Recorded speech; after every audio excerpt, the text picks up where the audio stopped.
Our second speech will be Olivia Jewett. Thank you. This is her third speech, so she's moving along very well. The title of it is That Was Then, This Is Now. Olivia.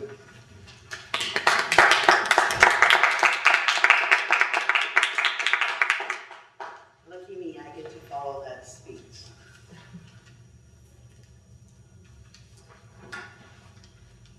That was then, this is now. And I'm basing that about 40 years ago, okay? So remember the time.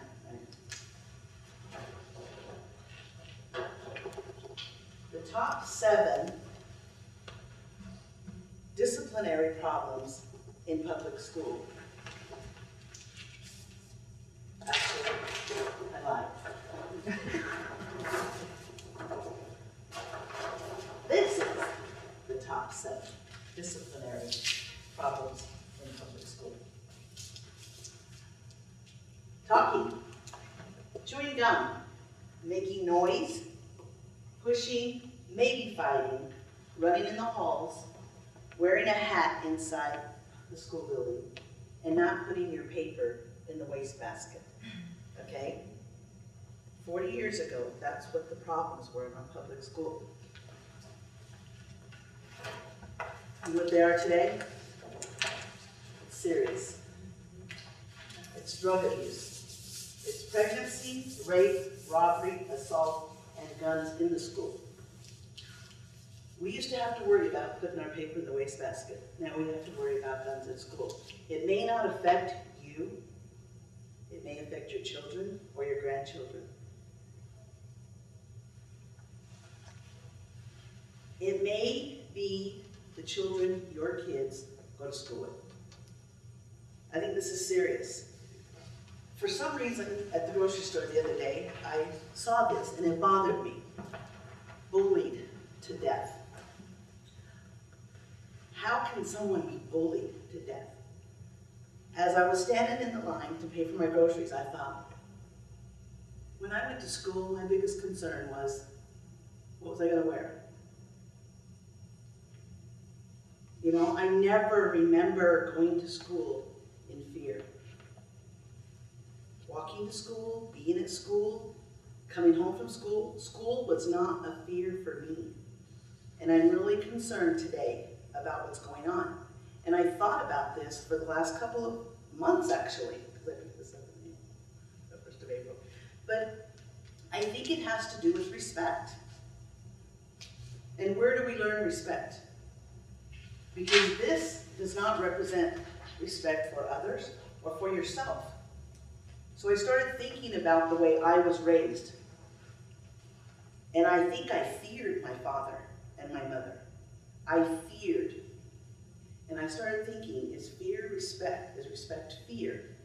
When did the respect, the fear, change to respect for my parents? I knew I was in trouble if I wasn't in the house by the time the street lights went on. I knew that. I just knew that. I knew the dinner was at 5 o'clock on the table. If I wasn't there, I didn't get dinner. I knew that Sunday my clothes needed to be ironed and ready to go to church, and you better not get in that car late because you didn't go. And if you didn't show up in church with my family, wow, you prayed the whole time they were gone. and so I'm asking, you know, I'm looking around and I've been watching children interact with their parents. Little ones, you know, having a fit in the store, asking for something and the mom saying no. I hate you, you know, and I'm going, what in the heck is going on? So I want to challenge you to look at the way you were raised. Was it fear? Is fear respect? Did we fear the law? If we saw a cop car driving down the street, we just stood there because we feared that. But it was respect. And I'm very concerned about what's going on. I titled this, That Was Then, This Is Now, because was it so bad then? Was it so bad? I mean, the phone rang in your house. I'm aging myself here.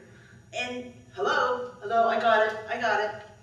It was 3 different lines in the same house. And if somebody called your house and the line was busy, There was no message machine. They just knew you were busy. You went, you came home, there wasn't a pile of messages that you had to get back to. It just didn't happen. Today, according to the CTIS Wireless Association, 4.6 billion people have a cell phone. If you have a landline, I'm here to tell you you're a dinosaur. I know, I have one. And it never rings. Nobody ever calls. Because they call my cell phone. And no matter what, we get that phone and we look at it, even if we're busy, we get back to that phone. I'm very concerned. We used to pass notes in class. Now kids text in the same room. What does that say about the communication skills? Well, I'm here, I didn't have a cell phone to text. I'm here standing in front of people, learning how to communicate better. What kind of classes are going to be available for them? Or is the world going to be real quiet? Because they don't know how to communicate. I am very concerned. Teen suicide rate has tripled since 1970. Why do teens feel they need to commit suicide? Stress, divorce, step parents, moving to a new community, depression. Suicide is the third leading cause of death between the ages of 15 and 24. Okay, so with all that said, I'm asking you to look at the word respect. Look at your children. Go home today. In order for us to allow them to respect us, we have to respect them. If we're the mirrors, what are we teaching our children? What do these parents look like? If I go up to the door and say, your son stole something from my son, what is that parent going to say to me? It's scary. I really want everybody to take the time to look at the respect. The other thing I wanted to talk about real quick is love. I love you. How many people say that? I know my parents never told me. They knew. I knew. The lights were paid, there was food on the table, and you have something to wear. You knew I loved you. Today, I tell my kids I love them 10 times a day. Am I overcompensating for that? A hug, a kiss. Like Cindy said, that feels so good. Kiss goodbye, kiss hello. I love you, I need you, I want you in my life.